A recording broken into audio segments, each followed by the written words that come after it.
Amigos, que Dios les bendiga. Bienvenidos a una nueva edición del Evangelio Diario. Estamos a viernes 24 de octubre, en esta 29ª semana del tiempo ordinario. Y para hoy recordamos y celebramos en la liturgia de la iglesia a San Antonio María Claret, obispo. Muy bien, ¿qué podemos afirmar sobre el santo que hoy se nos da en la liturgia de la iglesia? Bueno, quinto de 10 hijos de un modesto tejedor de Cataluña, Antonio Claret y Clara nació en Salent, en la diócesis española de Vic, en 1807. Este excepcional hombre de acción en su juventud se sentía atraído hacia la vida contemplativa y hubiera querido hacerse cartujo, pero un sacerdote que intuyó sus grandes cualidades misioneras lo desaconsejó.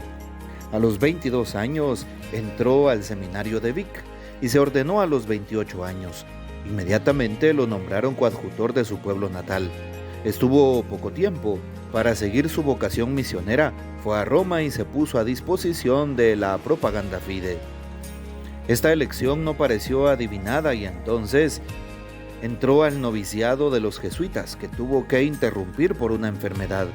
Regresó a España y fue misionero en su propio país, dedicándose a la evangelización de las zonas rurales. Se sirvió de un medio que con el tiempo sería muy eficaz, la prensa. Era un sacerdote incómodo y lo demuestra la serie de atentados de que fue víctima. De regreso a Vic, puso manos a la más importante de sus obras, la fundación de una congregación misionera intitulada Al Corazón Inmaculado de María, cuyos miembros se conocen todavía con el nombre de claretianos. Era el año 1849. Poco después fue elegido arzobispo de Santiago de Cuba, en ese tiempo bajo el dominio español, y cuya sede estaba vacante desde hacía 14 años. El nuevo obispo adoptó en la isla del Caribe sus originales métodos de apostolado. Infatigable viajero, hizo sentir a todas partes su presencia con la palabra y con los escritos. Una bienhechora lluvia de escritos se empapó la isla.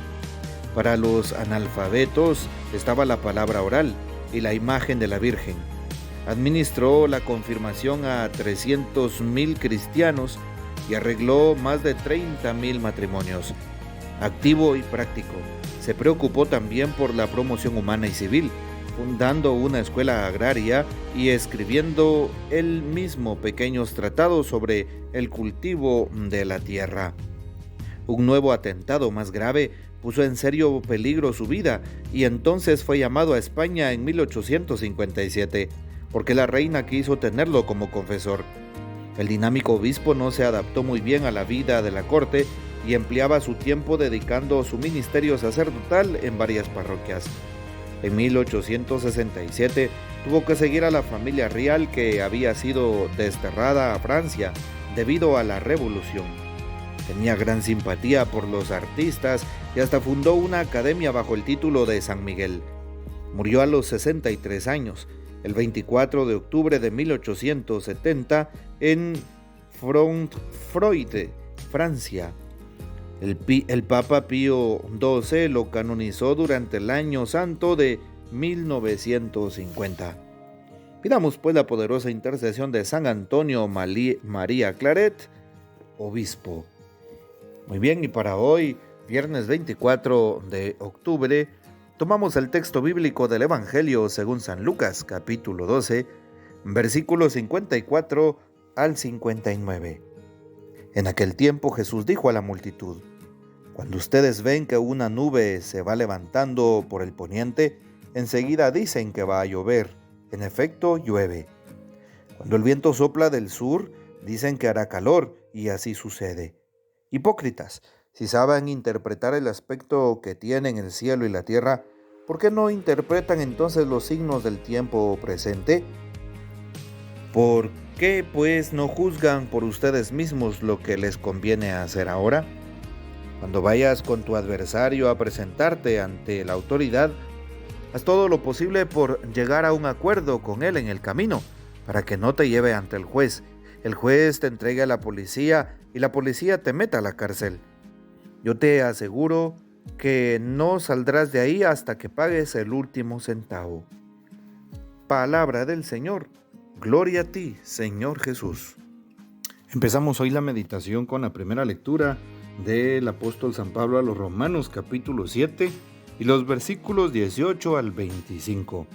Y justamente nos recuerda a San Pablo, yo puedo querer hacer el bien, pero no puedo realizarlo, puesto que no hago el bien que quiero, sino el mal que no quiero.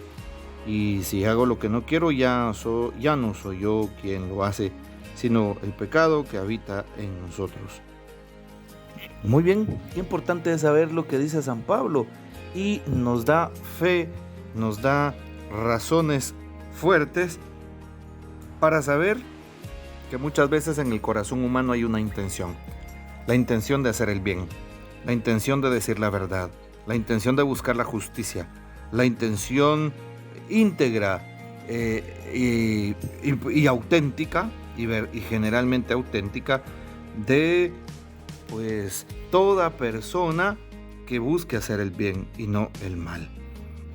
Se muestra aquí la intención del ser humano de hacer las cosas bien, la intención que todo cristiano puede tener en el corazón, pero una intención se queda en eso, en un acto, o mejor dicho, en una manera de querer hacer las cosas correctamente.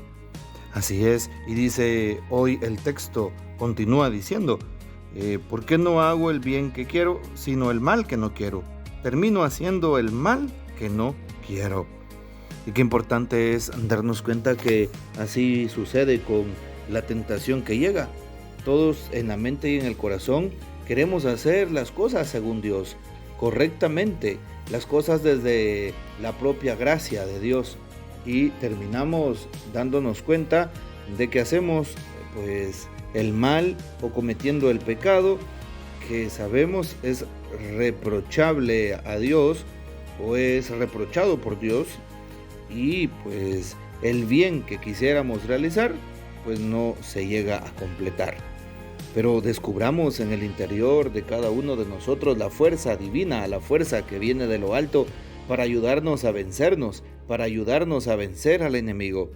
Sí, y por eso le pedimos al Señor que Él nos ayude a que no nos esclavice aquello que es el pecado, sino más bien tratemos de buscar la gracia de Dios. Hoy el Evangelio nos habla de los signos de los tiempos, por eso es un Evangelio también escatológico que nos habla de los últimos momentos, y por eso nos recuerda cómo podemos determinar, viendo el panorama, lo que acontecerá alrededor. Así como pone el ejemplo, una nube se levanta en el poniente, decimos que va a llover. El viento sopla del sur, decimos que hará calor. Y así sucesivamente. Reconocemos los signos que tenemos alrededor. Hoy se nos invita a reconocer el signo más evidente de la presencia de Dios, Cristo, su pasión, muerte y gloriosa resurrección. Sí, es el signo que nos enseña cómo vivir, cómo actuar, cómo comportarnos, cómo tratar al prójimo, cómo ir desde nuestra sencillez, desde nuestra pequeñez, ir desde lo cotidiano a las profundidades del misterio de Cristo Jesús. Hoy se nos invita a dialogar con el prójimo para que podamos llegar a un consenso, a un acuerdo, y así el juez no nos entrega a la policía nos mete en la cárcel si en algún momento el adversario se presenta para dar un falso testimonio. Cuán importante es el don de la sinceridad y el don de la amistad. Hoy le pedimos al Señor que nos ayude a poder vivir ofreciéndonos, sobre todo en un viernes, ofrecerle al Señor mis ayunos, ofrecerle al Señor una abstinencia, un sacrificio, todo aquello que nos ayude a superarnos, a vencer el pecado. Bueno, Les invito para que sigamos nosotros activos en nuestra espiritualidad cristiana y sobre todo hoy te invito para que busques a aquella persona que posiblemente no le hayas hablado en muchos días, aquella persona con quien tengas posiblemente una diferencia y de esa manera te comuniques para que la gracia de Dios llegue también a esa vida, a ese corazón y de esta forma, como hoy también lo pide el Evangelio, podamos hablar con nuestro adversario, podamos hablar con aquel prójimo con quien vamos de camino hacia el reino de Dios y así no mantener una ruptura, sino buscar la reconciliación. Que el Señor nos bendiga, que María Santísima nos guarde y que gocemos de la fiel custodia de San José. Y la bendición de Dios Todopoderoso, Padre, Hijo y Espíritu Santo descienda sobre ustedes y permanezca para siempre. Amén. Comparte este audio y hasta mañana.